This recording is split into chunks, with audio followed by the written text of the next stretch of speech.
Bom, gravando nossa aula do dia 17/11/2020, sistemas de governo. Boa tarde.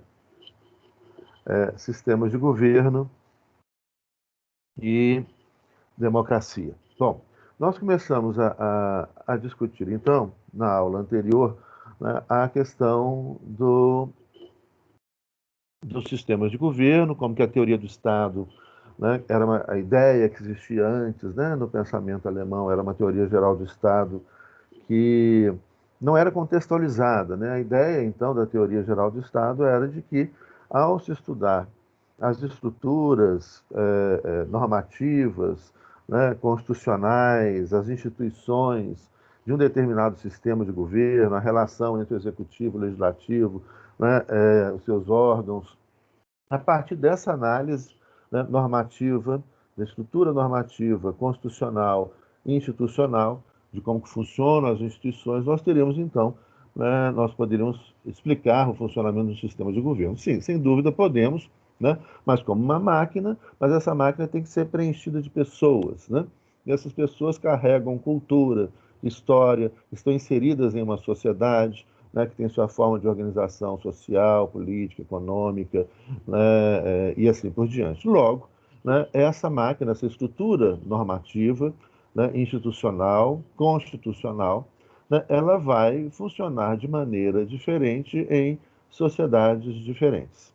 Óbvio, né? O que então nos leva, nós comentamos isso muito na aula passada, né, a uma conclusão importantíssima para nós, de que, portanto, não é possível a gente copiar um sistema de governo de outro país, né? Porque uma estrutura normativa, constitucional, institucional, que funciona, que pode funcionar muito bem em um determinado momento da história, em um determinado contexto político, social, econômico e cultural, não irá, por óbvio, funcionar da mesma maneira em em outro tempo, ou em um outro espaço, né, onde haja uma outra cultura, outros valores, né, e outra história. Tá? Então, a partir daí a gente começa a falar mais em teorias do Estado, né, ou seja, nós falamos então de como que essas, não há uma teoria geral, né, justamente porque, né, essas estruturas normativas, né, elas vão funcionar em relação direta com a realidade social, econômica, política, né, cultural de cada lugar e em cada tempo, né? Então há uma localização espacial e temporal, né, quando a gente fala do funcionamento dessas estruturas normativas, constitucionais e institucionais. Tá? Então, esse é o primeiro elemento fundamental, porque a gente tem uma certa, não seria se a palavra seria tradição, né? Se é uma tradição, não era uma tradição muito boa, né? De querer copiar outros sistemas, né? O Brasil teve muito isso. No início do seu constitucionalismo, por exemplo, a nossa Constituição de 1824 é uma Constituição fortemente inspirada na Constituição de 1816 da França.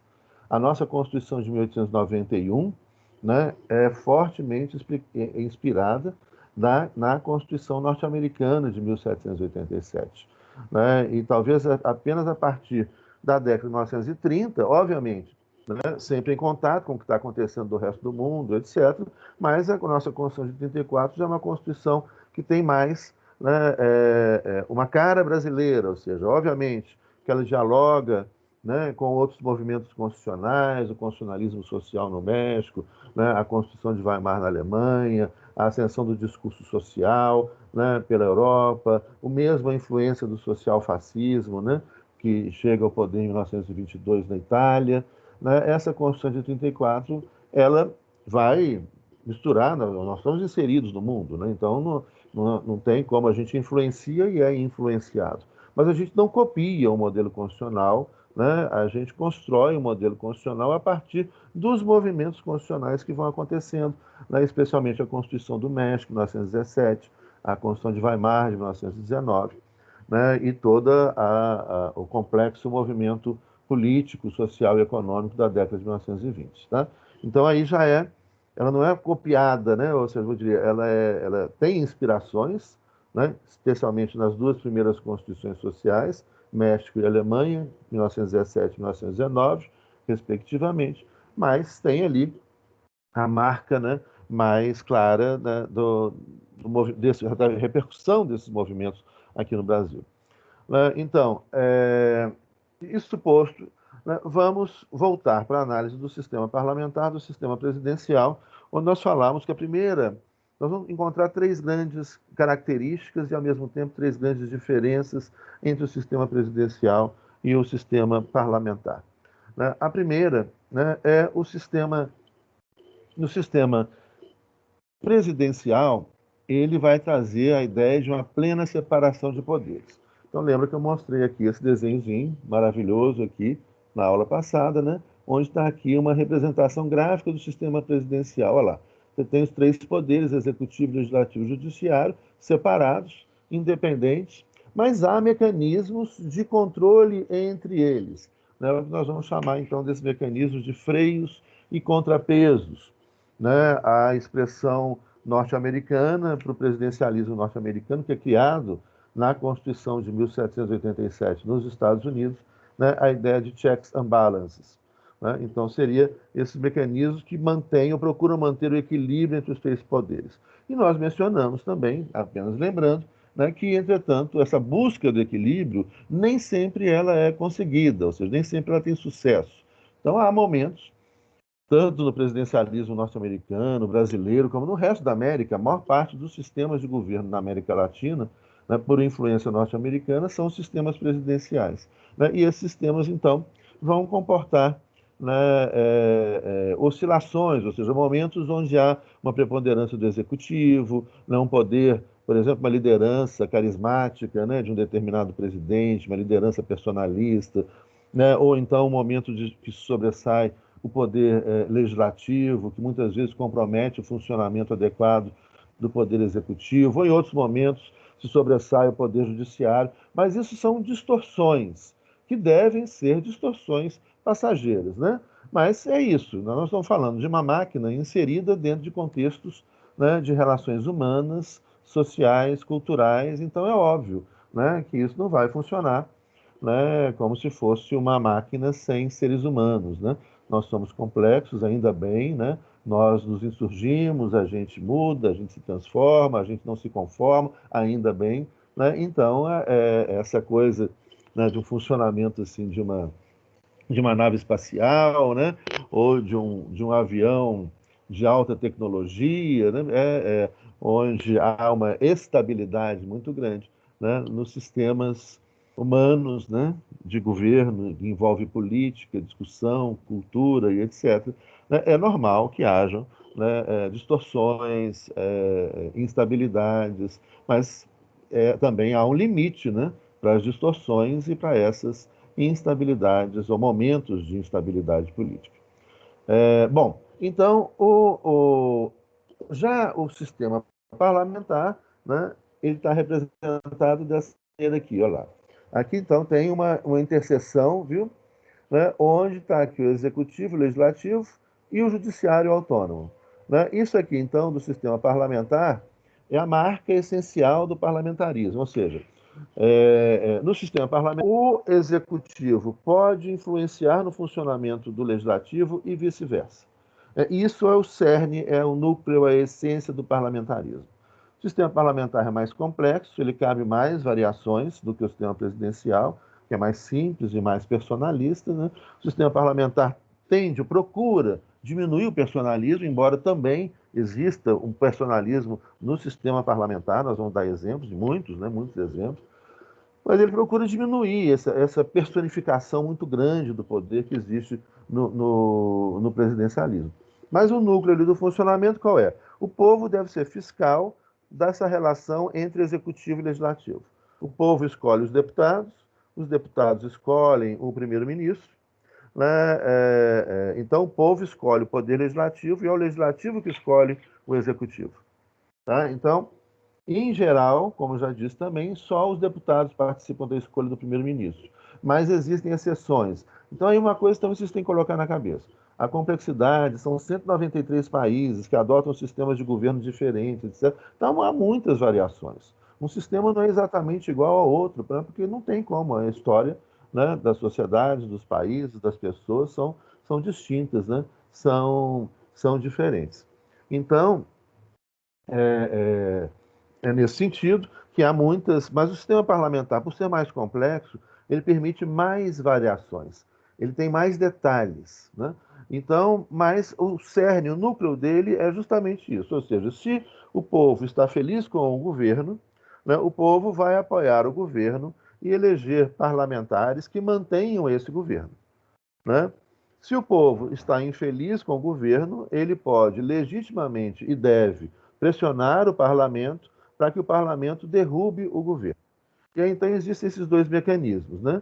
O parlamentarismo, no parlamentarismo, o parlamento, por maioria absoluta de votos, em geral, só dos deputados, né? Onde há bicameralismo, onde há Senado, né? Por exemplo, na França, na Alemanha, são bicamerais, né? A França é um Estado unitário, a Alemanha é um Estado federal, mas os dois são bicamerais, os dois têm Senado.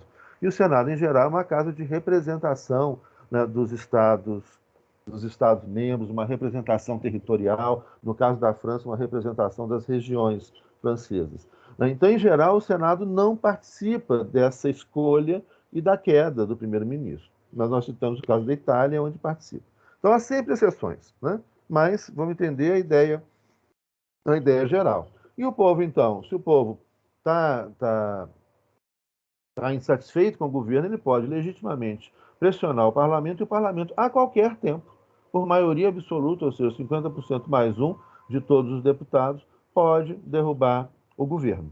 E aí o próprio parlamento escolhe outro governo. Se mas há um mandato, veja bem, aqui é uma segunda característica que diferencia o sistema presidencial do sistema parlamentar, né? No sistema presidencial, os mandatos são fixos. Então, né, em outras palavras, não pode o presidente dissolver o parlamento, não pode. A única maneira de um parlamentar ser afastado é o processo de cassação, né, que tenha cometido algum crime comum ou crime de responsabilidade. Aí a Constituição vai estabelecer um processo para cada uma dessas situações, né, mas não pode dissolver o parlamento todo. No sistema parlamentar, isso é essencial ao sistema parlamentar. Ou seja, o primeiro-ministro pode dissolver o parlamento a qualquer tempo, né? Algumas constituições estabelecem um limite temporal. Então, por exemplo, não pode dissolver nos 3 primeiros meses de mandato ou nos 6 primeiros meses de mandato, né? Mas, em geral, não há um limite temporal. Então, o primeiro-ministro, politicamente, pode decidir por dissolver o parlamento a qualquer tempo. Mas é óbvio que ele só vai dissolver o parlamento se ele tiver apoio da população para isso. Por quê? Logo após a dissolução do parlamento, já são marcadas novas eleições, em geral para 30 dias depois. Então vai ser eleito um novo parlamento. E se o povo não concordou com a dissolução do parlamento, o povo irá escolher deputados que escolherão um outro primeiro-ministro. Então cai o governo. O governo só irá dissolver o parlamento, embora ele possa juridicamente dissolver a qualquer tempo, ele só irá dissolver o parlamento se tiver apoio popular e se tiver uma razão política, né, de governo para fazer isso, né? Então, por exemplo, o governo tem dificuldade com a maioria parlamentar está dificultando o funcionamento do governo. Então, nesse caso, ele confiando no povo, com apoio popular, olha, vou dissolver e conto que vocês me deem uma maioria parlamentar mais ampla para que eu possa governar de forma mais tranquila, né? E o oposto também, né? O parlamento pode, a qualquer tempo, né, derrubar o primeiro-ministro. E aí, então, não há mesmo nem mínimo, né? O primeiro-ministro, já houve casos na história da França, por exemplo, no século XIX, que o primeiro-ministro foi escolhido num dia e derrubado no dia seguinte, né? Então, você imagina, né? Diz que ele foi comemorar, né? Falou muita besteira, os deputados não ficaram felizes e derrubaram ele no dia seguinte. Então, não tem um mandato mínimo, nem um mandato máximo, o que é muito interessante do sistema parlamentar. Ou seja, se está ruim, você tira a qualquer tempo, com um dia, com um mês, com um ano. Se está bom, você permanece. Pode ficar 4, 5, 6, 10, 16 anos, né? Por exemplo, você teve o Helmut Kohl na Alemanha, né? Primeiro-ministro da Alemanha, ele ficou 16 anos no poder. né? O Andrés Papandreou na Grécia ficou 14 anos no poder. O Felipe Gonçalves na Espanha ficou 14 anos no poder. Margaret Thatcher na Inglaterra ficou 10 anos no poder. Então você tem aí exemplos, né, de sistemas parlamentares muito estáveis, onde justamente o povo entendeu, falou, olha, tá bom, para que vai tirar se está funcionando? Deixa, né? E fica. Mas há algo que é muito importante, né? Saber e poder tirar o governo no momento que a população quiser, no momento que a maioria parlamentar quiser, né? Isso é uma possibilidade. Então isso dá mais tranquilidade. Isso é muito legal no sistema, né? Porque imagina você não poder tirar o governo. Aí é ditadura. O cara ficar 16 anos, mas não pode ser tirado de lá, isso é ditadura, né? Então, não é isso, né? Se ele ficou 16 anos, é porque o governo estava bom, o parlamento aprovou, o povo votou naquele parlamento, naquele partido, né, que manteve aquele primeiro-ministro. Né? No momento que ficou ruim, tira. Tá bom, fica. Né? Então, é um mecanismo muito interessante no sistema parlamentar. Só que aí tem também algumas questões lógicas que a gente precisa pensar para entender o funcionamento adequado desse sistema parlamentar. O sistema parlamentar ele não pode funcionar como, por exemplo, aqui no Brasil, né, esse multipartidarismo. Nós temos partidos políticos em excesso. Né? As eleições que ocorreram agora, né, para vereador, aqui em Belo Horizonte, por exemplo, nós temos 41, né, vereadores e 16 ou 17 partidos políticos na Câmara de Vereadores. Isso é uma alucinação. Tem um monte de partido político com um vereador, né? Outros com dois vereadores. O partido que tem mais vereador tem 6 vereadores, que é o PSD. Então você imagina, né? Não funciona. Né? Por quê? A fragmentação do poder não vai funcionar. A fragmentação do poder é muito grande. Fica quase uma negociação individual. Isso no parlamentarismo não vai, porque o governo cai toda hora. No parlamentarismo funcional, o que a gente precisa? Um limite do número de partidos políticos, então mecanismos como de cláusula de barreira, né, um limite ao número de partidos políticos, que deve ser aí em torno de 5 a 10 partidos políticos. A gente está falando aqui, obviamente, do ponto de vista teórico, então é só um exemplo. Né? Então, esses 5 a 10, no máximo, partidos políticos vão permitir coalizões que são coalizões coerentes, né, de acordo com o programa de governo, de acordo com a ideologia político-partidária, onde então o governo vai governar com apoio em projetos políticos e vai ter uma aliança de partidos políticos que sustenta esse governo e que sustenta a estabilidade do governo. Então aí nós teríamos um sistema pluripartidário. O multipartidário é quando você tem 30, 40, tem países que até tem 200 partidos políticos. Isso não funciona, isso é muito ruim. Né? Você pode até ter 200 partidos políticos, mas que não tenha no parlamento essa quantidade de partidos políticos. No parlamento tem uma representação aí em torno de 5 a 10. E esse 5 a 10 é um número, né, idealizado. Né? Óbvio que pode funcionar, de repente, com 11, 12, ou 4, ou 7, 8, né? Mas assim, vai, né, um número de partidos políticos que permita coalizões mais seguras, que podem ser coalizões de esquerda, então ou de direita, ou de centro-esquerda, ou de centro-direita. Né? Então, o que a gente tem, né, no modelo europeu pós-Segunda Guerra Mundial? Muito claro isso. Você pega, por exemplo, o modelo espanhol, após a Constituição de 78, 1978, que é a atual Constituição espanhola. Lá você tem o PSOE, né, o Partido Socialista Operário Espanhol, né, que é um partido socialista, socialista democrático, né, de centro-esquerda. Tem um partido hoje mais à esquerda, que é o Podemos, né? Então o PSOE seria o equivalente ao PT aqui, de centro-esquerda, o Podemos na Espanha seria o equivalente ao PSOL aqui, um pouco mais à esquerda. Tem o Partido Radical, o Partido Comunista mais à esquerda.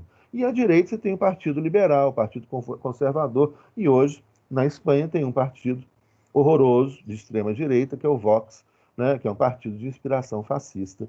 Né? Esses partidos eram ou ainda são proibidos na União Europeia, mas eles se constituem, né, escondem a sua característica racista, fascista, violenta, homofóbica, etc., horrorosa, né, mas quando eles começam a praticar a sua política, aos poucos eles vão mostrando as suas garras do mal, e muitas vezes esses partidos são fechados, são cassados, mas eles buscam registro com outro nome, e aí volta de novo, aí vem essa coisa assim, fenômeno que a gente tem visto, né, nesse século XXI na Europa, né, o partido de extrema-direita na Grécia, em Portugal, na Espanha, na Alemanha, na Áustria, na Bélgica, na Holanda, né?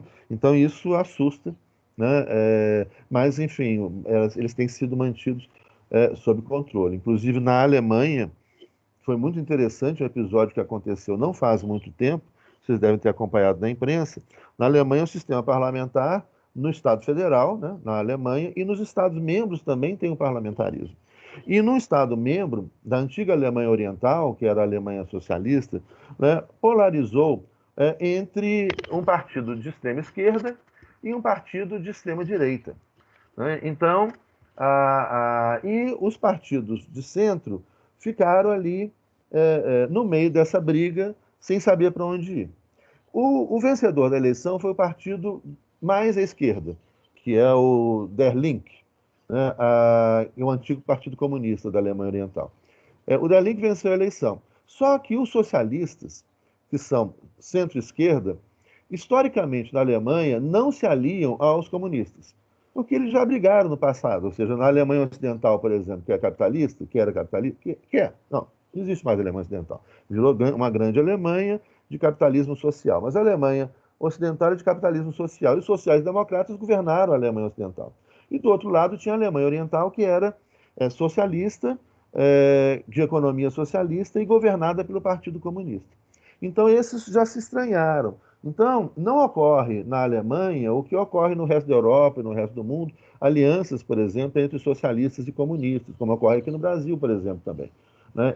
Não ocorre isso lá. E aí, então, os socialistas se abstiveram, não apoiaram os comunistas. Logo, os comunistas não conseguiram a maioria, ou seja, 50% mais um, para escolher o primeiro-ministro.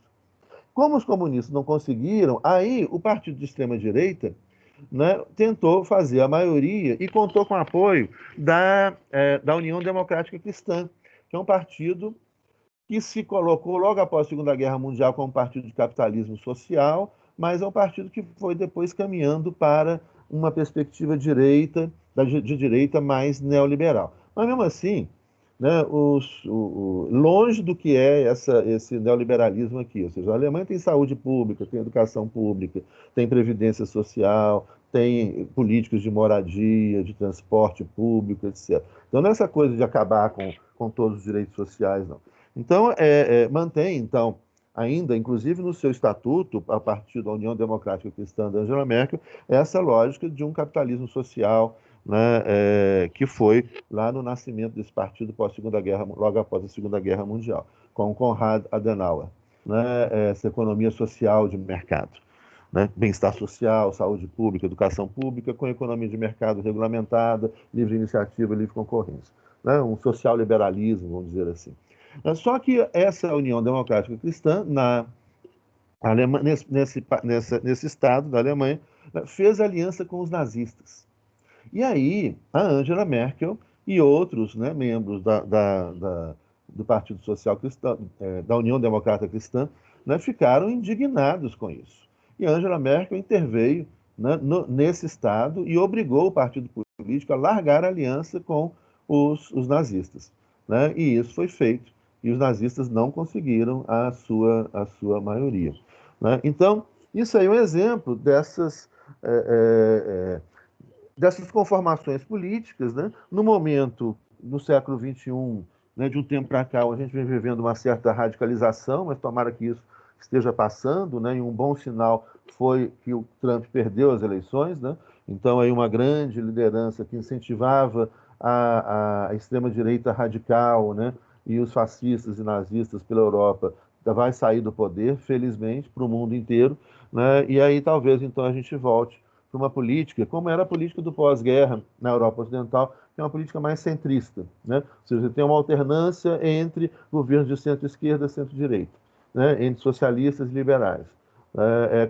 Da esquerda com aliança com os comunistas, da direita com aliança com os conservadores, mas, em geral, socialistas e liberais, socialistas, sociais-democratas, etc. Então, você tem uma realidade política de alternância centrista, né? Ou seja, mais dialógica, né? Menos extremista, não radical, né? O que permite o diálogo, inclusive com muitos governos, como o governo da Alemanha hoje, que é uma aliança, né, do partido da Angela Merkel, que é de centro-direita, a União Democrata Cristã, com o partido de centro-esquerda, que é o Partido Socialista. Os dois estão governando a Alemanha juntos. Né? A maioria é da Angela Merkel, de centro-direita, mas que tem ministros de centro-esquerda. Isso é um fenômeno também que tem se repetido em outros lugares, justamente para combater o fascismo e o nazismo. Com o crescimento do nazismo e do fascismo, né, foram alianças que normalmente não aconteciam, né? Ou seja, ou você tinha um governo de centro-direita ou tinha um governo de centro-esquerda, né? Essas alianças têm surgido para combater o nazifascismo. Isso também aconteceu, né, na Suécia, aconteceu em outros estados da Europa Ocidental. Né? Então, o parlamentarismo tem esse feitio, né, dessa formação de coalizões que sustentam o governo. E essas coalizões devem ser coalizões ideológicas. Né? E mesmo agora, como eu digo, você tem uma coalizão na Alemanha entre centro-direita e centro-esquerda, né, mas ela é ideológica porque ela é antifascista e antinazista. Ou seja, tudo que eles não querem, né, nem a direita nem a esquerda, é a violência, o racismo de volta, a homofobia, né, o machismo e toda essa coisa horrorosa, né, representada pela extrema-direita. Então, essas são as conformações. Logo, o ideal para o sistema parlamentar é a existência de partidos políticos fortes, ideológicos, programáticos, né, que se aliam e que se constroem coalizões para sustentar governo, que são coalizões fundadas em programas políticos e ideológicos. E a população vota no programa, vota nas ideias e vota na equipe capaz de implementar aquele programa. Né? Então, essa é a lógica ideal do funcionamento do sistema parlamentar, o pluripartidarismo, e não o multipartidarismo. O multipartidarismo é muito ruim, não só para o parlamentarismo, como para o presidencialismo também. E é muito ruim para os dois. Né? Por que isso? Né? E por que existe? Bom, vamos devagar. Né? Então, ele é ruim para o sistema presidencial, basta a gente ver o nosso sistema da nova República, né? A partir da Constituição de 1988. Nenhum governo, mentira, o governo Temer foi o único governo que conseguiu uma maioria folgada e tranquila no parlamento. Nenhum outro governo teve maioria tranquila no parlamento. Ou seja, se você pegar assim, nesse período de 88 até hoje, né, você teve num período inicial o PMDB era o grande partido brasileiro, né? Ainda é o partido que tem mais municípios, despencou nessas eleições, perdeu 300 prefeituras nessas eleições, mas ainda é o partido que tem mais prefeituras. Olha só, né? Você tem três partidos que perderam muito. O PMDB perdeu mais de 300. Eu estava com esses dados aqui. Depois vocês conferem no site do TSE. Né? O PSDB foi o segundo que mais perdeu, despencou também, e depois veio o PT, que perdeu 180, uma coisa assim. Né? Então, esses três partidos, que são partidos históricos, né, no Brasil, né, do pós-ditadura, pós-88, são partidos que perderam muitas prefeituras. Mas, mesmo assim, ainda continuam com muitas prefeituras. Né? Então, perderam muitas, mas ainda continuam fortes. Né? Não acabaram, não. Né? Então, mas aí você tem, no parlamento, por exemplo, o PMDB chegou a ter 70, 80 deputados, o PT chegou a ter 92, me parece, deputados. Mas imagina, você tem 92 deputados em meio a 513, está longe de ter uma maioria. Né? Se fosse o sistema parlamentar, para escolher o primeiro-ministro, era necessário a metade de 513 mais um. Né? Então, quanto que dá, hein, gente? Faz essa conta aí para mim. Metade de 513 mais um. Né? Então, você imagina, o PT com 92, ou o PMDB, que chegou aí também a 80, por aí, estava muito longe. Para poder escolher um primeiro-ministro, para poder escolher um governo, teria que ter, então, uma aliança, ou alianças com outros partidos. No sistema multipartidário, ou seja, com vários partidos políticos, essas alianças são feitas, mas elas são frágeis. Por quê? Porque elas não são alianças programáticas em torno de ideias ideológicas, né, nesse sentido. O que é ideologia? Tudo das ideias. São as ideias políticas, né? Ou seja, quais são as ideias econômicas, sociais, políticas que vão pautar, né, aquele governo. É isso que nós estamos falando. Isso é fundamental. Ah, acabou a ideologia. Se acabou a ideologia, acabou a política. Não, não é isso. Isso é uma bobagem de pessoas que não sabem o que significa ideologia, que é uma palavra muito complexa, inclusive, né? Mas você tem ali, então, essas alianças, mas como são muitos partidos políticos, né, como se tem o caso da Câmara aqui agora, em Belo Horizonte, essas alianças, elas são alianças que vão é, ter muitos partidos políticos que necessariamente compartilhem as mesmas ideias. Então, muitas vezes são grandes acordos. O que a gente viu no Brasil, então, né, no governo Collor, depois veio o governo Itamar, depois o governo Fernando Henrique I, Fernando Henrique II, Lula I, Lula II, Dilma I, Dilma II, né, nesses governos que a gente viu foram governos que a gente pode, assim, para ilustrar, chamar de governos Frankenstein. Né? Por que governos Frankenstein? Olha, para o presidente conseguir ter a maioria no parlamento e logo aprovar seus projetos de lei orçamentária, seus projetos de investimento, seus projetos políticos, né, para o país, o governo não governa sem parlamento, ele tinha que o tempo todo negociar com esse parlamento, que era um parlamento Frankenstein. Tinha ali de tudo, né? Direita, centro-esquerda, centro-direita, extrema-direita, extrema-esquerda, e mais tem aqueles fisiológicos, né, populistas, que não estão, né, não tem convicção, não tem compromisso com nenhuma ideologia, com nenhum programa, com ninguém, só com eles mesmos, com seus interesses, etc. Também é um monte de gente desse jeito. Né? Então, você imagina governar desse jeito? É infernal. É infernal. E você tem que ir negociando projeto por projeto. Né? Então, todos os governos da nova República, né, foram governos, a partir de 88, né, foram governos Frankenstein, ou seja, você tinha então, né, um ministério era de direita, outro ministério era de esquerda, outro ministério era da extrema esquerda, outro ministério era da extrema direita, outro ministério era do centro-direita, centro-esquerda, centro, etc. Era uma confusão. Né? Eu dei uma exagerada aqui de extrema esquerda e extrema direita, porque não era o caso, mas hoje é o caso. A gente tem uma extrema direita aí, né, que cresceu no país, mas que agora, felizmente, com as eleições de ontem, a gente viu que a extrema-direita perdeu muita força aqui também, como perdeu no resto do mundo. Né? Perdeu força no Chile, né? Foi tirado do poder na Bolívia, perdeu força nos Estados Unidos, né? E isso é muito bom para todos nós, felizmente, né? Que a extrema-direita vá embora para nunca mais voltar, porque ela não faz nenhuma falta na política democrática, uma vez que ela só defende exclusão, violência, né? Só sabe gritar, xingar, falar palavrão, bater, atirar, né? Matar e etc. Então é um povo que não faz falta, era melhor que não existissem, né? E seria fundamental que estivessem fora da política para todos sempre. Mas essa alternância ali, né, que a gente via, a alternância não, essa composição, né, Frankenstein misturada que a gente via entre direita, esquerda, centro-direita e centro, né, e que constituíam às vezes governos que eram governos isso.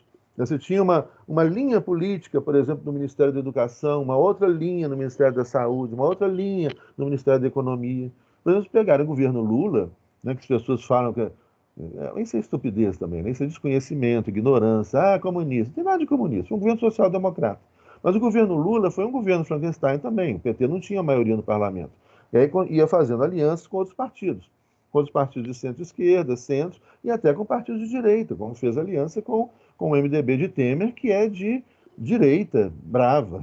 Então, e isso então trazia aumentava as complexidades para os governos, dificultava o governo funcionar. Até o ponto de, no segundo governo Dilma, a Dilma não conseguiu governar nenhum dia, não tinha como governar. Né? Mas se você voltar lá no governo, por exemplo, do presidente Lula, no governo Lula era um governo onde o Ministério da Economia estava na mão da direita, estava na mão do PSDB. E os caras falam, o governo Lula, gente que depois foi candidato pelo aquele banqueiro famoso, economista famoso, já está idoso, foi candidato a presidente da República agora nas últimas eleições, gastou uma fortuna, mas não conseguiu uma votação grande, não. Fugiu o nome dele agora. Ele foi o tempo todo a cabeça econômica do governo Lula. PSDB. Ele ia ser candidato pelo PSDB, ele era PSDB. Né? Então, o governo Lula tinha um ministro da Educação, que era PT, mas tinha um ministro da Economia, que era PSDB. Então, você tem assim, isso que a gente chama de um governo Frankenstein, né? Que vai, né, é importante quando eles conseguem dialogar entre eles, mas muitas vezes começa a bater a cabeça e aí o negócio não funciona, como foi no caso do segundo governo Dilma. É, Agora, a gente tem uma maioria no Congresso Nacional Brasileiro, que é uma maioria que é fisiológica, é uma maioria populista, né? Não tem muito compromisso com o programa, com a ideia, tem compromisso com o poder, né? E aí, então, nós estamos num momento de crise. Mas, vamos ver, ainda temos 2 anos aí pela frente para que a gente possa construir aí outras alternativas interessantes, né, para o Brasil. Mas, no sistema presidencial, o ideal seria que fosse um sistema pluripartidário. Né? Por quê? Porque aí, então, em vez de 20, 30 partidos políticos, nós teríamos partidos políticos mais fortes, programáticos. O eleitorado aprenderia a votar no programa, na ideia, né? Aquela ideia que surgiu lá no século XIX. Olha, se eu sou um profissional liberal, eu voto liberal porque aquele partido defende o meu interesse. Se eu sou um trabalhador, eu voto trabalhador porque aquele partido defende o meu interesse. Se eu sou um grande empresário, eu voto conservador porque aquele partido defende o meu interesse. Assim que surgiram os partidos políticos. Esse negócio da gente votar contra o interesse da gente também é uma novidade do século XX, final do século XX, né, início do século XXI.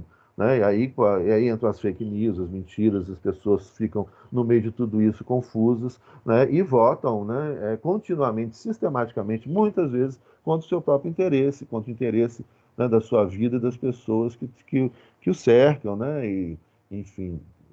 Mas isso é um fenômeno também que a gente vem estudando, né, e que também já tiveram oportunidade, a gente já teve a oportunidade de discutir, de assistir palestras, né, sobre essas questões, sobre essas distorções do sistema democrático representativo.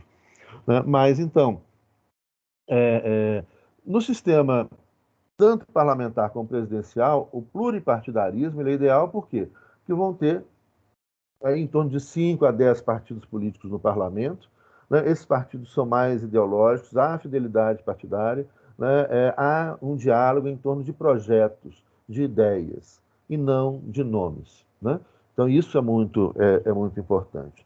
E é exatamente o contrário que aconteceu nas eleições brasileiras agora municipais. Mas a eleição municipal também ela é menos ideologizada e ela é mais, né, em torno de nomes. Mas, bom, é, então, além do sistema multipartidário, com muitos partidos políticos, pluripartidários, com o número de partidos que representem um leque ideológico, mas sem excesso de partidos políticos, a gente ainda encontra sistemas bipartidários. Nós já discutimos, no caso norte-americano, que é um sistema bipartidário de fato. O que significa isso?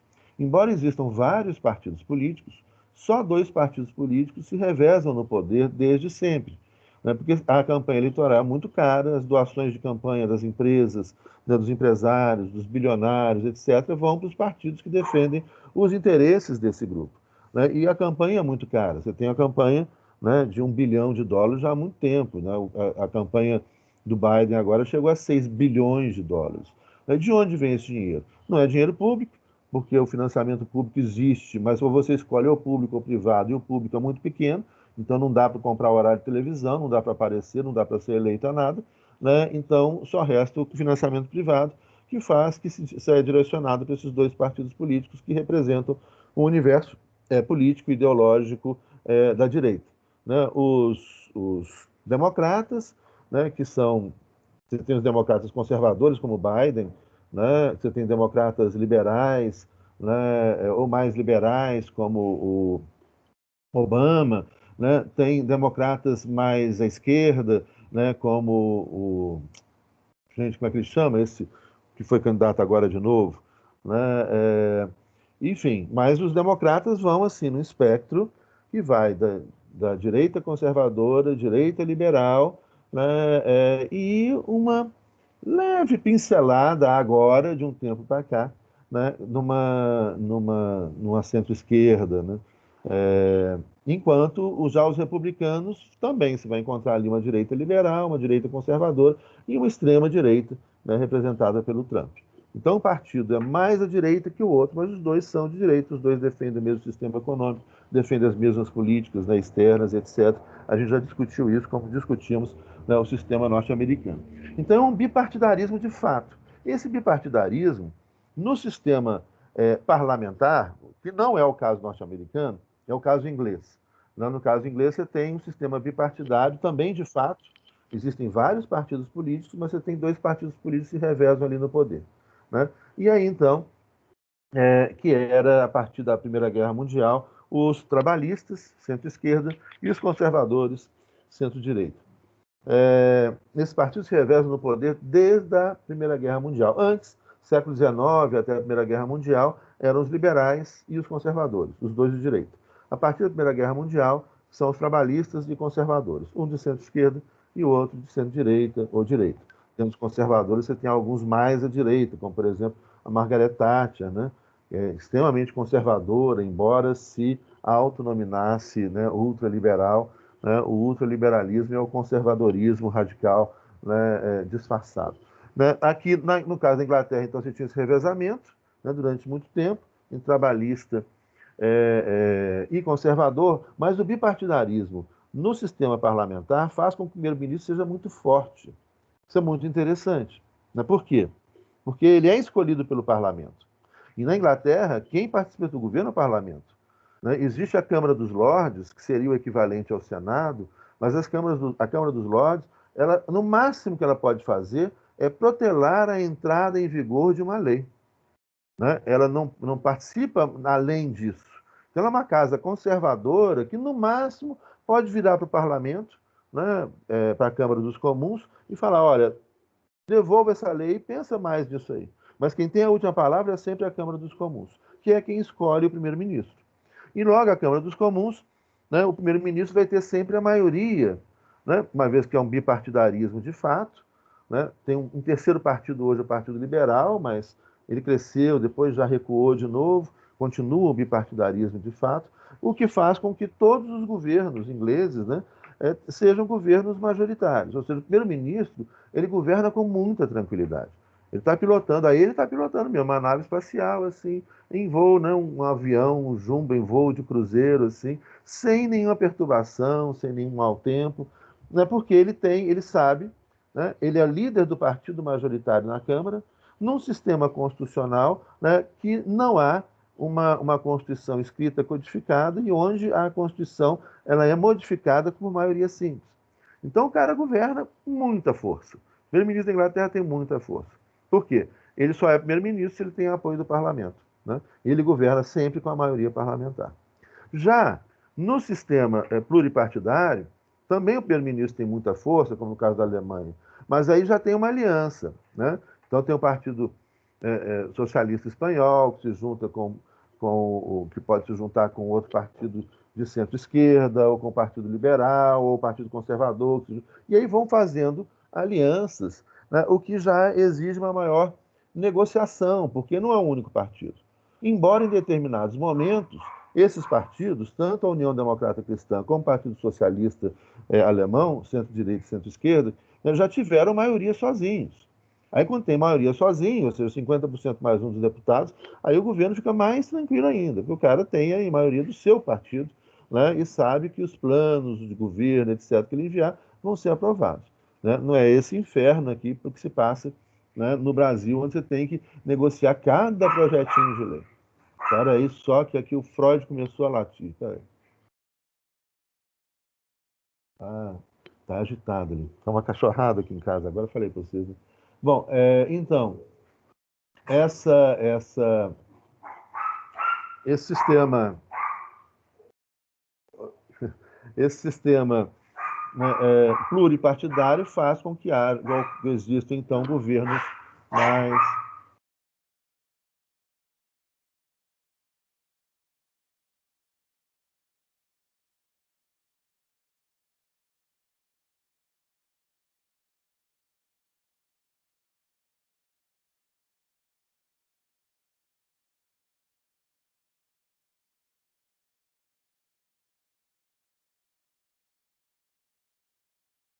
estão saindo para passear. Por isso a agitação. Bom, então, esse sistema bipartidário, para o parlamentarismo, faz um primeiro-ministro muito forte. Mais forte do que o sistema pluripartidário. Mas, por outro lado, o pluripartidário exige mais negociação. Então, isso também é mais democracia, mais diálogo, mais controle. E aí, por fim, né, multipartidarismo, pluripartidarismo, bipartidarismo, unipartidarismo. Né? Existem, veja bem, só lembrando com relação ao bipartidarismo ainda, eu falei do bipartidarismo de fato, ou seja, Inglaterra e Estados Unidos têm vários partidos políticos, mas dois partidos políticos se revezam no poder. No caso existe também um bipartidarismo de direito. O que significa isso? A própria Constituição e a legislação eleitoral estabelece que só podem ter dois partidos políticos. O Brasil foi assim, né, durante a ditadura. Né? Você teve, então, os partidos foram extintos e no Brasil foram criados dois partidos que funcionaram, né, durante a ditadura empresarial militar no Brasil, que era o MDB, o Movimento Democrático Brasileiro, que era um partido de oposição, mas esse partido de oposição nunca conseguia chegar ao poder. Né? Por quê? Porque existiam senadores biônicos, que eram nomeados pelo presidente, que era um general, né? Existiam prefeitos biônicos nas capitais, região de fronteira ou área de segurança nacional. Né? Biônicos porque eles eram escolhidos pelo presidente, não eram eleitos. Né? Então, a maioria do Senado era garantida para o para a ditadura, né? Porque todas as vagas do Senado nunca foram postas em, em votação, né? Nunca puderam todos se candidatar a essas vagas. Então, você tinha um mecanismo de controle que fazia com que se tivesse um teatrinho aqui, né? Ah, tem democracia, olha só, tem até a oposição, tem o MDB, tem lá partido criticando o governo, só que depois que muitos foram caçados, muitos foram mortos, muitos foram torturados, né? Ficou ali um MDB que virou um partido das pessoas, daqueles políticos que não foram exilados, que não foram mortos, que não foram caçados, né, que ficaram aqui, né, lutando pela democracia, e o MDB tinha então uma grande frente democrática, né, que ia desde da extrema esquerda, passando pela esquerda, né, pelo centro, pela centro-direita e pela direita, nesse link de direita e esquerda que defendem a democracia. Né? E a direita autoritária, né, junto com a extrema-direita, estava no partido da ditadura, dos ditadores, óbvio, né, que era a ARENA, chamada Aliança Renovadora Nacional. Então, na legislação brasileira, eram permitidos apenas dois partidos políticos. Mas, mesmo assim, o jogo não era igual, porque, né, a ARENA tinha os governadores biônicos, que eram escolhidos pelo general, né, tinha os senadores biônicos, que eram escolhidos pelos generais, tinha os prefeitos biônicos, que eram escolhidos pelos generais, né? E aos poucos isso foi mudando. Mas a gente tinha um bipartidarismo de direito não democrático, né? Ou seja, ali era só um teatro para falar para as pessoas, e tem gente que ainda cai nessa conversa fiada, fala, ah, não, mas o Brasil não teve ditadura. Não, a gente não teve ditadura. Só teve aqui alguns milhares de pessoas mortas, perseguidas pela sua posição política, né? Muitas pessoas torturadas, exiladas, famílias destruídas, né? O parlamento fechado, os direitos suspensos.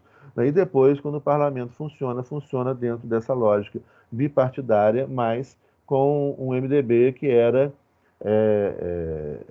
podado, né, pela própria estrutura legislativa, onde garantia sempre a supremacia do partido que representava a ditadura, que era a ARENA, a Aliança Renovadora Nacional, da qual, né, da ARENA surgiu o PFL, que foi uma dissidência da ARENA, né, com Aureliano Chaves aqui, etc. Né, e do PFL, o PFL virou Democratas, né, hoje, que é o partido que vem, então, dessa linha, que era da ARENA. Depois você tem uma dissidência da ARENA, né, mas uma dissidência de políticos que apoiaram a ditadura, mas que depois, né, saíram do projeto da ditadura para entrar no projeto de redemocratização do Brasil. Então foi a fundação do PFL, né, e depois aí teve PDS, teve outros partidos também que eram ligados à Arena originalmente. Era Arena, PDS, depois PFL, depois Demo, né, e políticos famosos, entre eles o Paulo Maluf, né, que era da Arena, que era pró-ditadura, e depois virou outras coisas. Bom, então, além do sistema bipartidário de fato de direito, aí você tem um sistema unipartidário de fato de direito. Sistema unipartidário de fato, né, é quando existem vários partidos políticos, mas um partido político se torna hegemônico. Né? É mais ou menos a mesma lógica que a gente explicou com relação ao bipartidarismo de fato nos Estados Unidos.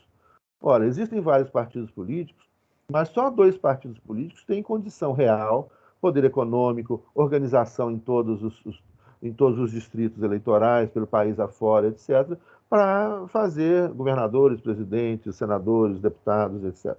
Né? O unipartidarismo, de fato, é quando, por alguma motivação, distintas motivações, um partido se torna hegemônico e fica no poder muitos e muitos anos ou décadas.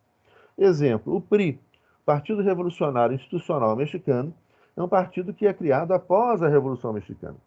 A Revolução Mexicana marca, né, começa em 1910, tem a Constituição do México em 1917, né, que marca a primeira Constituição Social, então ela tem um viés inicial, né, de inserção de direitos sociais, saúde, reforma agrária, direitos indígenas, né, direitos trabalhistas, direitos à educação pública. Então ela tem uma marca, né, de esquerda muito forte, né, inicialmente. E você tinha grandes líderes, né, um líder camponês, Emiliano Zapata, e um líder urbano, né, que era o Pancho Villa.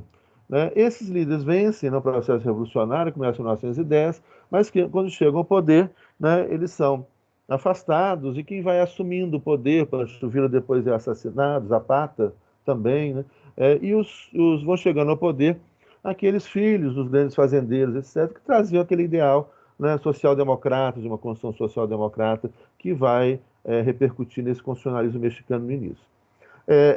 O México, então, vai se afirmando ali como uma democracia social inicialmente, e um partido que surge com essa herança revolucionária, transformadora, é o PRI, Partido Revolucionário Institucional. Entretanto, os vários anos de poder foi fazendo com que o PRI se tornasse imensamente corrupto, né, e fosse indo cada vez mais para a direita. Então, o Partido Revolucionário Institucional é até hoje o que domina o México.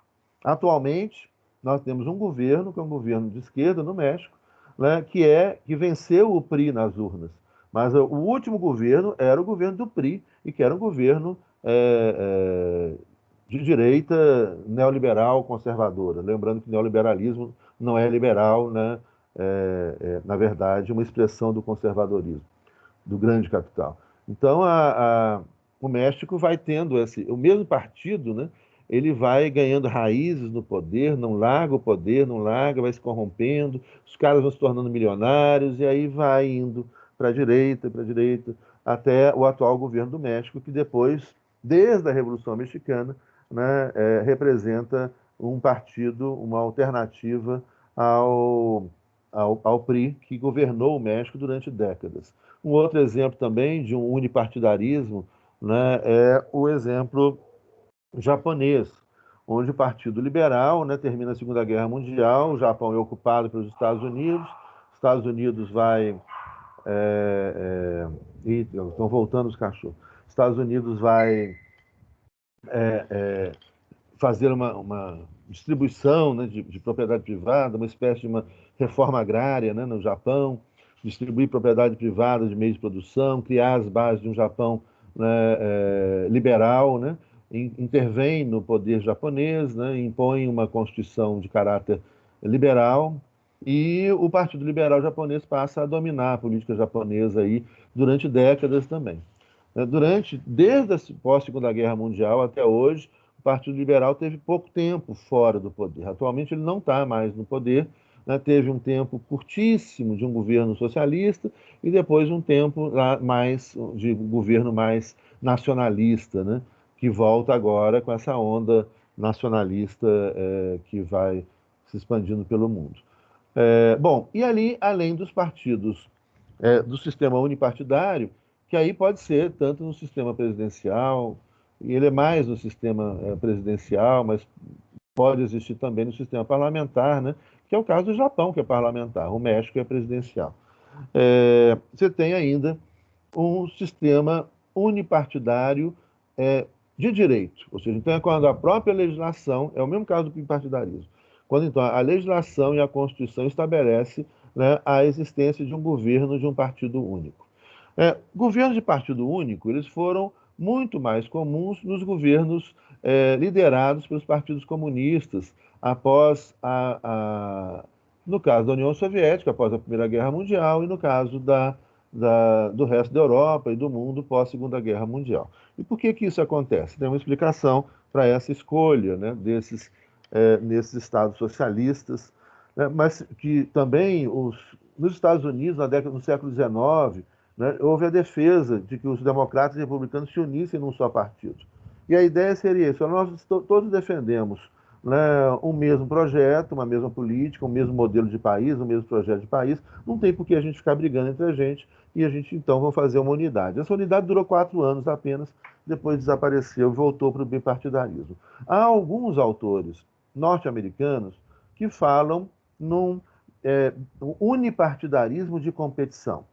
Ou seja, o que que eles defendem? Qual que é a ideia como é que eles analisam o sistema político norte-americano? Que os dois partidos políticos que dominam a política, que dominam o Congresso Nacional, os governos estaduais, as políticas estaduais e federais, esses dois partidos políticos são de direita, defendem a mesma política, né? Eles defendem formas distintas de realizar o mesmo projeto político, formas distintas de realizar o mesmo projeto econômico, capitalista, liberal, né? Então, esses críticos, né, do sistema, entre eles o Noam Chomsky, né, é um cara lido, reconhecido, um filósofo, um linguista, né, um pensador norte-americano lido no mundo inteiro, Noam Chomsky. Vocês encontram num documentário que ele fez, que está na Netflix, interessantíssimo sobre a política norte-americana, depois pesquisem isso. O Chomsky, né, e muitos críticos chamam a atenção desse sistema bipartidário. Eu falo, isso não é tão democrático, na verdade, que o povo norte-americano pode escolher, né, num leque, né, que vai de A a Z, ele pode escolher entre A e B, né, ou entre A e A e meio, né? A possibilidade de escolha do povo norte-americano é muito pequena no campo da política econômica, por exemplo, da política externa bélica imperial norte-americana, né? Não vai. Então você tem uma escolha entre A e B. Tem até um meme que vocês devem ter recebido, né, que mostra 2 aviões bombardeios, né? Um avião todo cinzento, assim, escrito republicano, soltando muita bomba.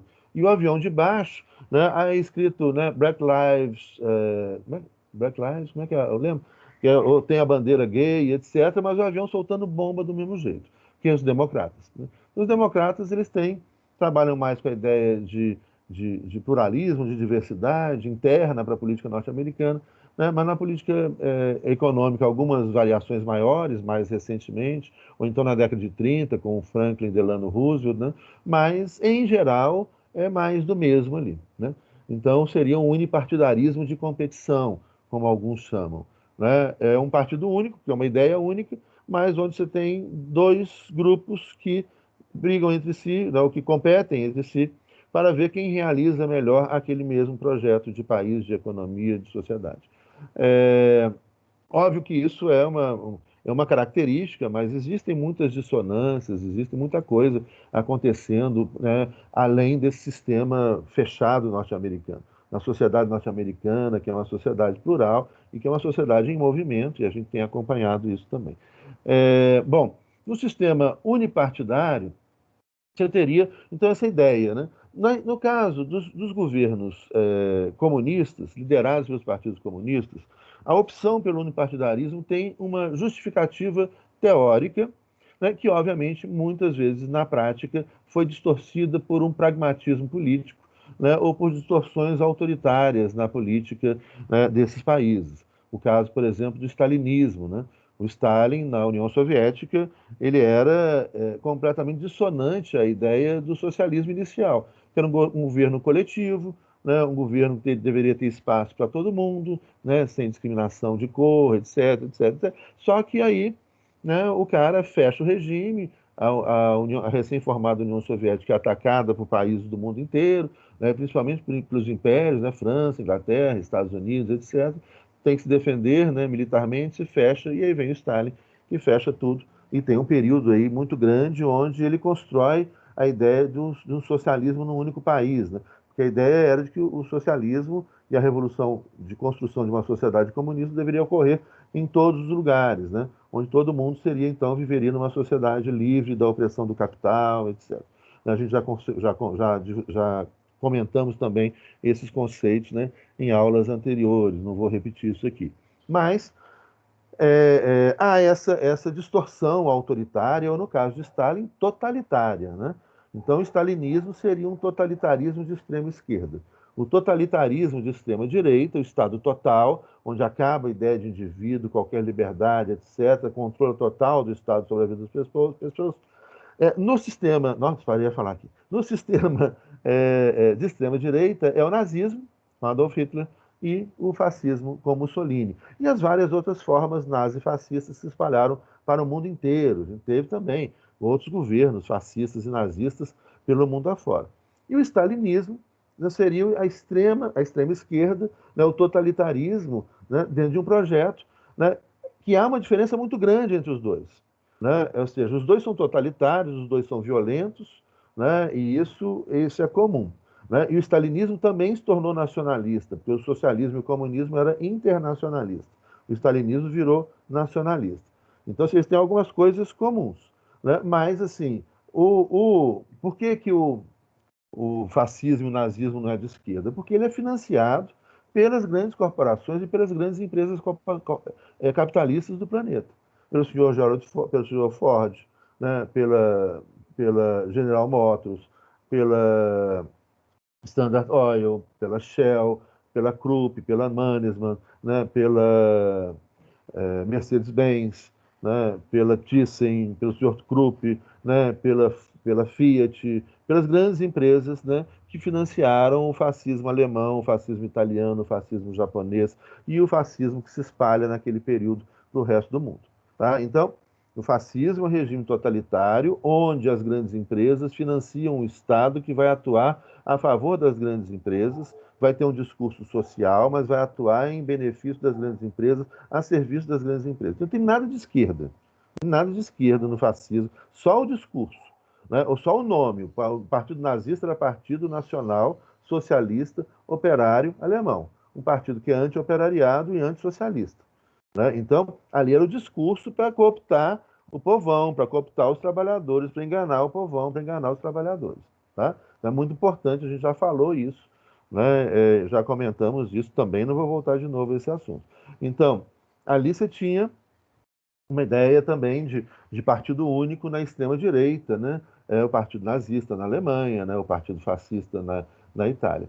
E na extrema-esquerda, né? O stalinismo, né? Onde também você tem um modelo, mas que seria um modelo de construção. Olha, a serviço, a ideia seria a serviço da população, então você tem uma universalização da saúde pública, uma universalização da educação pública, né? A extinção do desemprego, né? Mas ao mesmo tempo você tem um grupo, né, que toma o poder de forma violenta, né, e oprime todos os dissidentes desse sistema. Então, ali você teria um sistema, aqui enquanto você tem um sistema do capital, a favor do capital com um discurso social, extrema-direita, fascista, nazista, aqui você tem um discurso a favor do trabalhador, né, mas dominado por um grupo, né, que age de forma violenta, né, contra os seus opositores desse determinado sistema. Depois, com a morte de Stalin, você tem um processo de retomada, né, do projeto socialista na tentativa de alcançar, né, a sociedade comunista até o fim da União Soviética em 1989, 1990. Né? A ideia nesses estados, então, ou seja, nos estados socialistas, governados por partidos comunistas. Então, hoje, o que você tem? Cuba, China, Coreia do Norte, Bielorrússia, né, e mais alguns outros poucos países. São poucos estados. Né? A ideia qual seria? Cuba tem o único partido, o Partido Comunista Cubano. Né? A China tem um único partido, que é o Partido Comunista Chinês. Na Coreia do Norte, Partido Comunista da Coreia do Norte. A ideia teórica, né? Então, deixando de lado, né? A gente trabalha a teoria, depois a gente discute a prática. Deixando de lado, na teoria, a ideia é o quê? Como os partidos políticos e os principais partidos políticos do mundo surgiram a partir de determinadas dicotomias, né? Nós já discutimos isso também, campo e cidade, né? Centro e periferia, por exemplo, Partido Republicano e Democrata dos Estados Unidos, vocês viram nas eleições, né? O Partido Republicano é um partido chamado de periferia, ou seja, o partido das pequenas cidades. E por isso é um partido mais conservador. Pega lá o mapa, você vai ver que um monte de bolinha vermelhinha pequenininha são as pequenas cidades. 26 mil condados nos Estados Unidos, né? E cada condado tem mais de uma cidade, né? Então você tem é, essas pequenas cidadezinhas com poucos habitantes, conservadoras, que votam vermelho. Ou seja, o vermelho nos Estados Unidos é comunista, não é republicano, né? E o republicano Trump, né, é extrema-direita.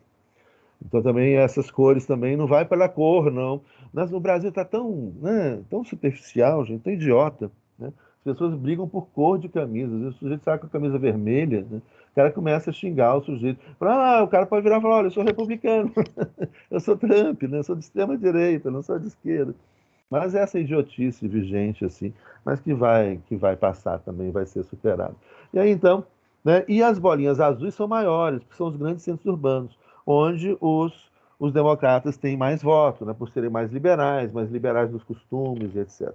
Né? Então, você tem essa dicotomia igreja-estado, né, campo-cidade, centro e periferia, mas a principal dicotomia em torno das quais se desenvolvem os partidos políticos, né, é a dicotomia capital versus trabalho, né? E essa dicotomia capital versus trabalho está justamente nos partidos, né, que se tornaram os grandes partidos do século XX pelo mundo afora, né? De um lado, do lado do capital, os partidos conservadores, dos grandes proprietários, né, dos pequenos proprietários, pequenos burgueses, pequenos comerciantes, microempresários, são os partidos liberais, e do campo do trabalho, né, dos trabalhadores do campo, das cidades, empregados do comércio, da indústria, né, da agricultura, da pecuária, etc. Esses trabalhadores vão se filiar aos partidos do campo do trabalho, os partidos trabalhistas, os partidos comunistas, os partidos socialistas, os partidos sociais-democratas, né? Então, seria isso. A justificativa, ou seja, quando você chega numa sociedade onde não há mais conflito entre capital e trabalho, ou seja, seria então a sociedade socialista e a economia socialista. Não existe mais capitalista. Então não existe mais aqueles donos dos meios de produção, os donos, os capitalistas e os trabalhadores que trabalham para os donos dos meios de produção, né? Então, quando desaparece o capital, você vai ter uma sociedade, né, socialista, o Estado socialista, seria um Estado onde os trabalhadores é quem mandam. Então, como todos são trabalhadores, como todos estão defendendo o interesse dos trabalhadores, não haveria necessidade de você ter partidos que representam o capital e partidos que representam o trabalho. Basta um partido, né, dos trabalhadores. Tem o Partido Unificado dos Trabalhadores, o Partido Comunista Cubano, o Partido Comunista Chinês, o Partido Comunista... E assim por diante, e assim vai em vários outros estados. Alguns estados socialistas tinham um pluripartidarismo, o caso da Alemanha Oriental, né? Tinha um Partido Comunista da Alemanha Oriental, que era o partido que comandava, mas existiam outros partidos políticos, né, que eram vinculados a determinados grupos de trabalhadores específicos, mas o Partido Comunista comandava. Então, essa era a justificativa teórica, né? Ou seja, não é necessário o pluripartidarismo, porque a gente vive numa sociedade onde não existe mais opressão. Não existe mais opressão do capital. Não existem mais dois lados em conflito o tempo todo. Existe apenas um lado. Todos têm que trabalhar, todos são obrigados a trabalhar, todos estão no campo do trabalho. Então, basta um partido que represente esses trabalhadores que estão juntos construindo a mesma sociedade, a mesma economia, o mesmo país. Esse é o discurso oficial. É óbvio que por trás disso aparecem várias distorções, distorções autoritárias, etc., ou não, né? Nós vamos estudar mais adiante, quando nós chegarmos no sistema diretorial, nós vamos estudar um sistema diretorial que é o mais complexo deles, né? Então, nós ainda vou finalizar aqui o sistema presidencial. Nas próximas aulas, a gente vai discutir, né, finalizar o sistema parlamentar e o sistema semipresidencial e diretorial, né? No sistema diretorial, esse sistema diretorial foi amplamente utilizado nos estados socialistas, administrados por partidos comunistas. Veja bem, a China não é comunista. A China é um estado hoje extremamente complexo, né, que adota sistema econômico híbrido, né? Ela não é capitalista, mas ela não é socialista, né? Ou seja, de uma economia socialista clássica, né? Então, ela é um Estado administrado pelo Partido Comunista, com uma economia híbrida a favor dos interesses chineses, né? E tanto que os dados, assim, com relação à, à, à eliminação da pobreza, a China é o responsável pela queda da pobreza no mundo nos últimos 30 anos. Os dados são surpreendentes. O crescimento chinês é fabuloso. Hoje a China tem uma classe média de mais de 400 milhões de pessoas. A classe média que tem carro bom, mora em apartamento de 4 quartos, etc, etc. E mais a eliminação da miséria no campo também, que foi eliminada, né, no século XXI. Então você tem uma economia, né, complexa, híbrida, onde o Estado atua, o Estado é dono de empresas, né, tem empresários, mas que são subordinados ao Estado, tem joint ventures com investimento estrangeiro junto com investimento do Estado chinês, mas tudo sob o controle do Estado chinês, né, e dentro de uma. Enfim, o modelo chinês é o modelo chinês. Ele não cabe mais dentro desses conceitos políticos, né, do século XX. Tá? E ali você tem, né, a ideia de um partido único, mas você tem eleições, são eleições periódicas para deputados, e esses deputados não precisam ser membros do Partido Comunista. É o que acontece também em Cuba. Em Cuba eu vi o sistema funcionando, então eu posso falar do sistema cubano, né, de perto. E vi também o sistema suíço funcionando, né? Eu também morei na Suíça um tempo e vi o sistema diretorial suíço funcionando. A Suíça é um sistema consensual pluripartidário, né? Cuba é um sistema consensual unipartidário e a China ainda precisa ir morar na China para conhecer. E a gente só pode falar sobre o que a gente conhece. E eu não conheço o suficiente. Estou estudando, né, buscando textos. Consegui agora uma tradução oficial da Constituição chinesa em inglês e em português também, tem em espanhol também. Né? Então, estou começando a estudar. Obviamente, Constituição e interpretação, tem que ler doutrina. Mas aos poucos as informações vão chegando, mesmo porque muitos brasileiros já foram fazer mestrado, doutorado na China. A China hoje recebe a gente, se a gente tem um convênio, por exemplo, com a China, a UFMG, né, e a PUC, agora nós estamos fazendo convênio com a Itália, com Cuba, com a Colômbia, com a Argentina, onde recebem, né, alunos, vão receber alunos e professores. E a hora que eu quiser ir para a China, ou qualquer professor nosso quiser ir para a China, vai com tudo pago pela China. Mas tem que estar a aula em inglês para os chineses, né? Então, é um país que aos poucos a gente vai conhecendo mais sobre ele, né? E quando eu conhecer, eu posso contar para vocês. O que eu conheço ainda é muito pouco, né, para poder falar sobre a China e a gente não pode falar sobre o que a gente não estudou, né? A gente só pode falar sobre o que a gente conhece. Senão é achismo, né? E a academia, a universidade não é lugar de achismo. Mas o caso suíço eu conheço de perto e o caso cubano eu conheço de perto. Depois vou comentar com vocês. No caso de Cuba também não é necessário, né, a, ser do Partido Comunista Cubano para ser candidato, para ser deputado. Lá praticamente todo mundo já foi deputado. Você chega no bairro assim, todo mundo está na idade, eles vão se revezando. Né? Então é um sistema muito aberto para a população. Né? Você tem os comitês de bairro, né? E os deputados representam os bairros, então é é um mecanismo, né, que vai assim, se afunilando de base, então tem uma base, né, que vai escolher os representantes num segundo nível, que escolhe os representantes num terceiro nível, né, que chega até o governo, que é um diretório, ou seja, é um grupo de pessoas. Né? Então, é um sistema diretorial. Mas isso eu vou explicar, né, quando a gente chegar no sistema diretorial.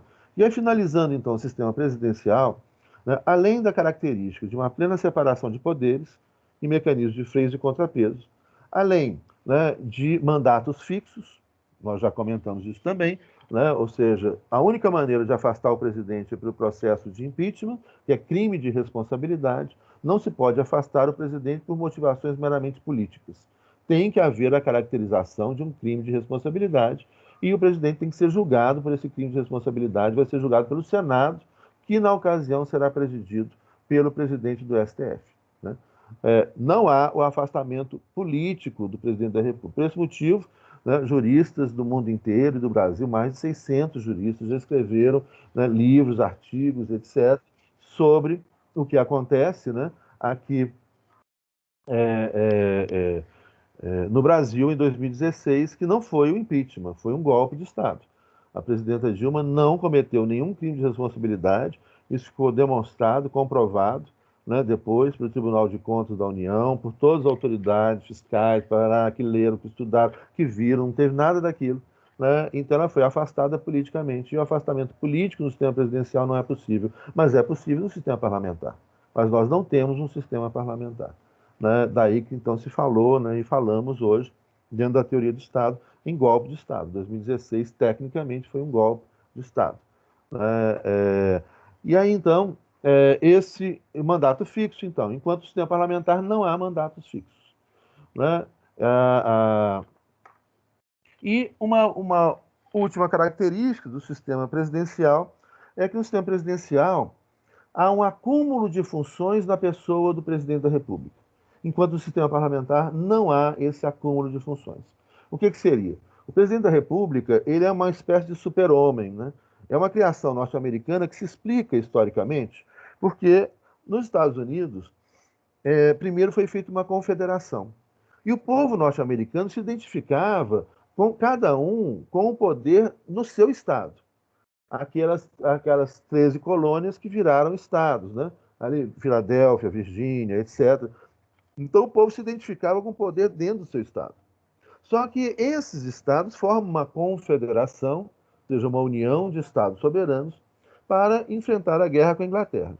Essa confederação, que é uma união precária, ela pode se dissolver a qualquer tempo, foi transformada em 1787, com a Constituição dos Estados Unidos, em uma federação. Espera aí, gente.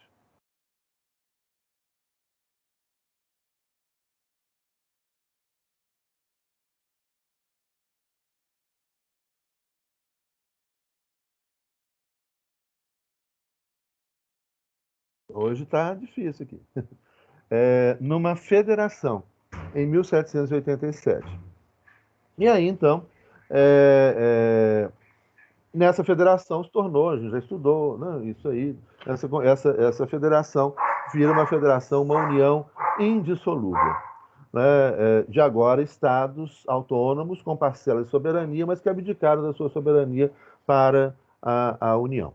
Né? E aí, então, em 1787, se forma, né, essa federação, né, nos Estados Unidos da América. E ali, então, a pergunta que se fez era o quê? A população agora tinha um poder central que ela ainda não identificava na sua cabeça. Olha, a população já tinha reconhecido o poder do rei, né, antes do rei da Inglaterra, né, um poder personalizado, né, tinha os poderes locais, os estados independentes, etc. Mas agora você tinha uma união, né, mais distante da população. O território aumentou, essa união ficou mais distante. E aí então eles começaram a falar: olha, como é que o povo vai identificar, né, o poder da união? Olha, nós precisamos então de um poder pessoal, um rei. Né? E aí falaram, né? George Washington para rei. Mas George Washington falou: não, rei não, né? Vamos falar então, pensar então um sistema onde a gente tem uma alternância de governadores, né? Como era a ideia do governador da Inglaterra nos Estados Unidos, era um representante do rei nos Estados Unidos. Agora a gente vai ter um governador, mas vão chamar ele de presidente, né? Esse presidente, né, vai ser mudado, essa pessoa vai poder ser eleita pelos representantes dos estados, é assim até hoje, é um colégio eleitoral. O colégio eleitoral ainda não se reuniu, então, oficialmente, constitucionalmente, o Biden ainda não é presidente dos Estados Unidos, só depois dos grandes eleitores se reunirem e escolherem o Biden. Então, você tem aí, esses grandes eleitores são representantes de cada estado membro dos Estados Unidos. E vão escolher, então, um presidente que vai encarnar, né, esse poder. Então, isso é muito marcante, esse personalismo é muito forte. Além disso, o individualismo é muito marcante no liberalismo. Então, daí você tem um individualismo muito forte, um personalismo muito forte. O presidente da República tem até musiquinha, né? Igual os reis tinham, os nobres tinham. Os nobres, quando eram apresentados no lugar, tocava a música do rei. Né? O presidente dos Estados Unidos tem uma musiquinha do rei, que vocês conhecem, né? Que é aquela. Pam, pam, param, pam, param, pam, pam, pam, pam, pam. Pam, pam, param, pam, param, pam, pam, pam, pam. Aí entra o presidente lá, né, cumprimentando todo mundo, etc., cada um ao seu estilo, né, mas ele é o que o senso comum popular, a cultura popular, o cinema norte-americano mostra, o presidente é uma espécie de herói, né? Você vê lá no cinema americano, presidente combatendo ET, presidente, né, salvando o Air Force One de terroristas, né? Presidente pilotando caças, presidentes fazem, né, E eles, de certa maneira, nas eleições reproduzem também essa imagem, né? Onde você tem, por exemplo, o Bush é o cowboy, né? Texano, tinha um rancho no Texas, né? O Bush pai era herói da Segunda Guerra Mundial, piloto de caça, né? Já o Clinton era uma espécie de playboy, assim como Kennedy, né? Então, cada um tocava Professor, saxofone. Oi, diga, Elenice. você está me ouvindo agora? Estou sim. Eu estou fazendo um teste aqui, eu tive que usar meu celular aqui para testar, porque meu fone não está funcionando pelo computador. Ah, Deixa eu tá. falar, viu, professor? Desculpa aí, tá? Estou só testando. Nada, que isso. Obrigada, professor. Nada. Então, você tem essa figura, né, carismática do presidente da República. E por que isso?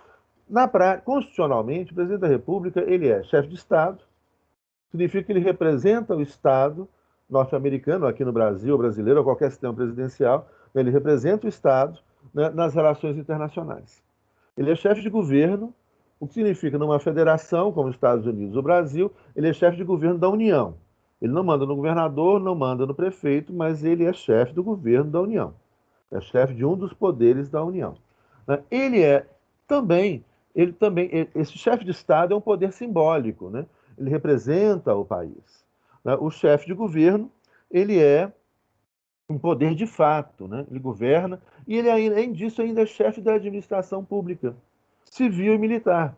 Ou seja, ele é chefe de governo, ele é chefe da administração pública militar, ou seja, ele é comandante das Forças Armadas, ele é chefe da administração pública civil, né? E ele é chefe de Estado, ele representa o país nas relações internacionais. É um super-homem, né? E isso é problemático, porque personaliza muito as eleições. Né? O presidencialismo ele leva muito as eleições para o lado pessoal, e a gente sabe disso, né? A gente está cansado de ver isso. Basta lembrar a nossa história. Ele leva muito a questão para o lado, né, pessoal, personaliza muito e às vezes deixa de lado debates de ideias, de programas, de equipe e assim por diante. Né? Já no sistema parlamentar, não. No sistema parlamentar, o primeiro-ministro é chefe de governo. Você tem um chefe de Estado, que pode ser um presidente da República, um rei ou uma rainha. Então você pode ter, no sistema parlamentar, você tem a convivência no sistema parlamentar com a monarquia, coisa que não acontece no presidencialismo. O presidencialismo é sempre republicano. O parlamentarismo pode ser um parlamentarismo monárquico. Por quê? Porque o rei fica como chefe de Estado. Representa, né, tem uma representação do país nas relações exteriores, representa, né, o país para o povo nacional, os valores nacionais, ele é pago para isso. Né? Enquanto o primeiro-ministro é quem governa, não é o rei que governa. Então, no parlamentarismo, você separa isso, e por isso ele pode conviver com a monarquia. Que você vai ter um, né, primeiro-ministro que governa, não é o rei que governa. Então, né, aí é uma chamada monarquia parlamentar. Espanha, Inglaterra, Suécia, Noruega, Holanda, Bélgica e assim por diante, as monarquias parlamentares europeias, onde o primeiro-ministro governa, né, representa o povo e é escolhido pelos deputados, são escolhidos pelo povo, e o rei, ele é chefe de Estado, ele representa a nação, né, e ele ainda faz algumas funções ali de poder moderador. Tem a pergunta aqui, mas não se resume a administração pública somente ao poder executivo, correto? Sim, não se resume. Você tem o poder executivo é a parte maior da administração pública, né? Então, quando você fala, o executivo ele é marcado pelo governo e pela administração. E o ideal seria não misturar a administração e o governo. Então, quando a gente fala em funções, né, do Estado hoje, para além da ideia de poder, porque a ideia de poder ela resumia muito a 3 poderes. Hoje você tem constituições já com 5 poderes.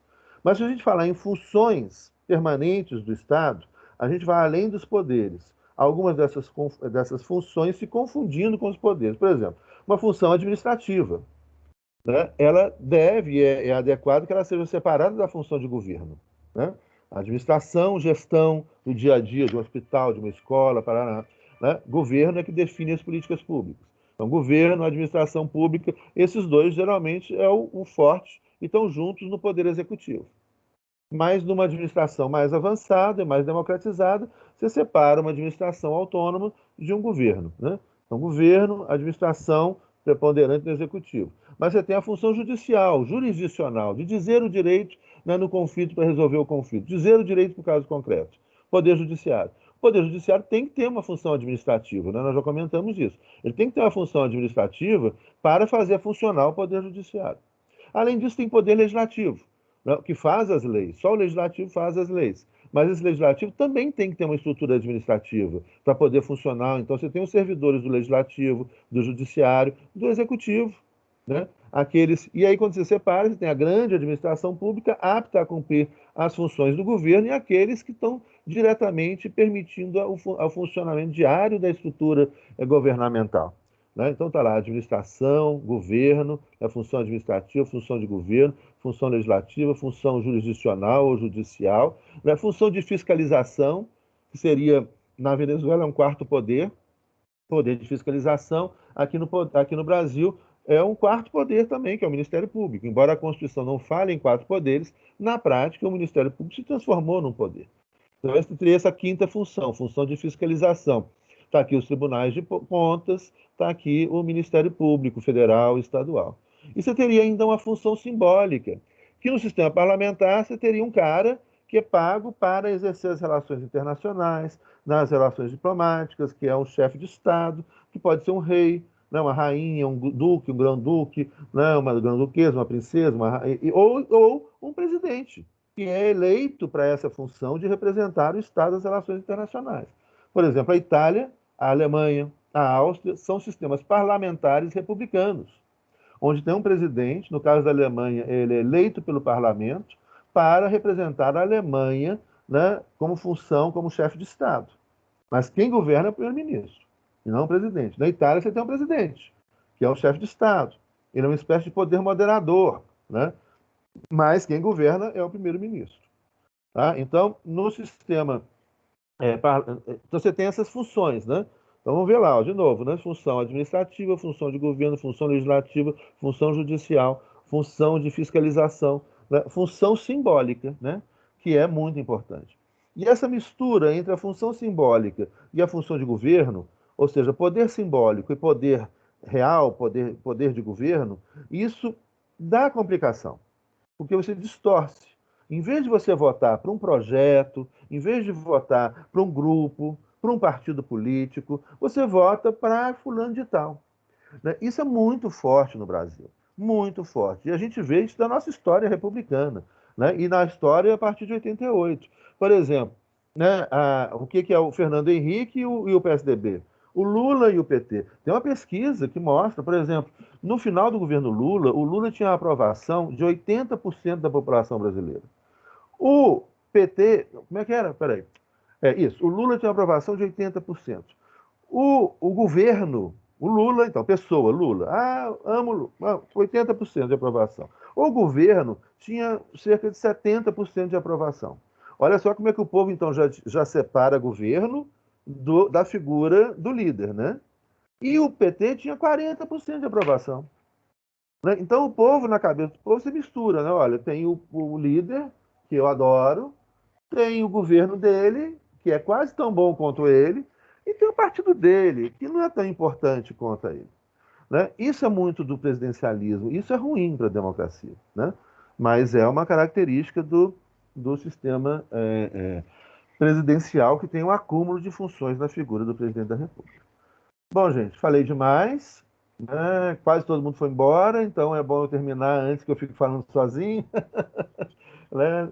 Tudo de bom para vocês, e aí amanhã a gente conversa de novo. Alguma pergunta, gente?